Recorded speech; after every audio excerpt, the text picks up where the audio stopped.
Hello বন্ধুরা, কেমন আছো তোমরা সকলে? তোমাদের সকলকে স্বাগতম অ্যানিমে জোনস এন্ড এক্সপ্লেইন চ্যানেলে। আজকের এই ভিডিওতে আমি তোমাদের সাথে এক্সপ্লেইন করব ডেথ নোটের অন্যতম গুরুত্বপূর্ণ এপিসোড 7। এই এপিসোডে লাইট তার মেধা, দ্রুততা এবং নিন্দার মনোভাব নিয়ে পরিস্থিতি নিজের পক্ষে ঘুরিয়ে নেয়।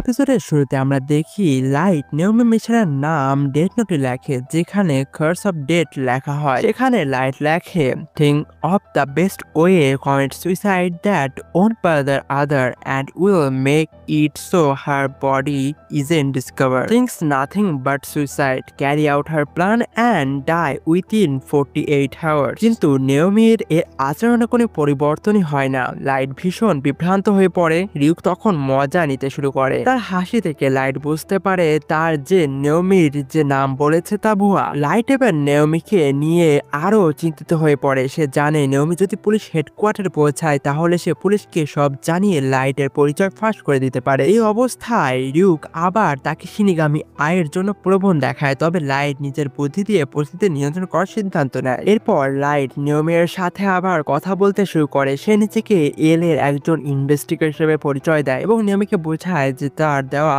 তথ্য এল এর কাছে পৌঁছে দেওয়া হবে। নেওমির এই বিশ্বাসে লাইটের সাথে আরেক দফা কথোপকথন জড়িয়ে পড়ে। লাইট খুব দক্ষতার সাথে নেওমির আস্থা অর্জন করতে থাকে। এই এপিসোডে আমরা একই সময়ে এল এর অ্যাসিস্ট্যান্টের গুরুত্বপূর্ণ পদক্ষেপ দেখতে পাই। সে তার নিজের পরিচয় টাস্ক ফোর্সের সামনে প্রকাশ করে। এল তাদেরকে জানায় যে কিরাকে ধরার জন্য তাদেরকে একসাথে থাকতে হবে।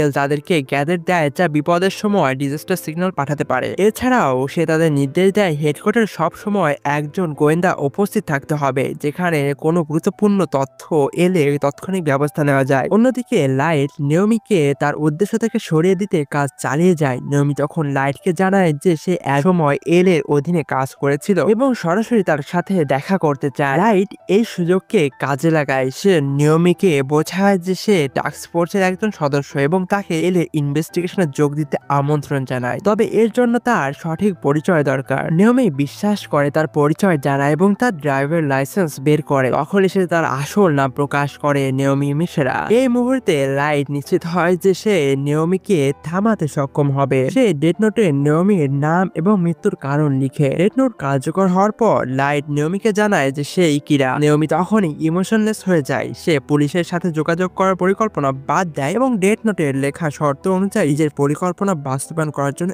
এগিয়ে যায়। এপিসোডের আরেকটি চমকপ্রদ অংশ হলো নেওমি যখন হেডকোয়ার্টারে যাওয়ার জন্য রওনা দেয় তখন টাস্ক ফোর্সের সদস্য আজওয়ান পাশ দিয়ে চলে যায়, কিন্তু লাইট এত দক্ষতার সাথে কাজ করে যে কেউ কিছুই সন্দেহ করে না। এপিসোডের শেষে লাইট স্বস্তি অনুভব করে। নেওমিকে ম্যানিপুলেট করার মাধ্যমে সে নিজের পরিচয় রক্ষা করে এবং আরেকটি বিপদ কাটিয়ে ওঠে। এই ঘটনা তার ঠান্ডা মাথা এবং দ্রুততার প্রকৃত চিত্র তুলে ধরে। তো এই ছিল এপিসোড 7 এর পুরো এক্সপ্লেন, এবং অবশ্যই কমেন্টে জানাবেন আপনাদের এই ভিডিওটা কেমন লেগেছে, এবং অবশ্যই যদি এখনো সাবস্ক্রাইব না করে থাকেন সাবস্ক্রাইব করে দিবেন, লাইক করে দিবেন ভিডিওতে। Take care, good bye and see you in next video.